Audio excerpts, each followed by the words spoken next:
కాళేశ్వరం విషయంలో హైకోర్టు తీర్పు ప్రభుత్వానికి చెంపపెట్టు అన్నారు మాజీ మంత్రి తలసాని శ్రీనివాస్ యాదవ్.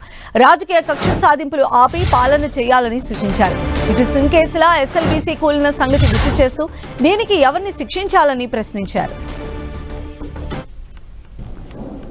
దాన్ని పట్టించుకోకుండా కాళేశ్వరం మునిగిపోయిందనే ఒక భ్రమలని రాష్ట్ర ప్రజల మీద రుద్దేటువంటి ప్రయత్నం. ఇప్పుడు సుంకిశాల రిటైనింగ్ వాళ్ళు కూలిపోయింది, అదేవిధంగా పెద్దవాగు కొట్టుకుపోయింది, ఒట్టెం పంపు మునిగిపోయింది, ఎస్ఎల్బీసీ మీకు అందరికీ తెలుసు. ఇప్పటి వరకు ఆ 8 మంది సచ్చిన్రా బతికినరా కూడా తెలియదు. మరి దీనికి ఏం ఊరిపెట్టాలన్నా మేము లేదు.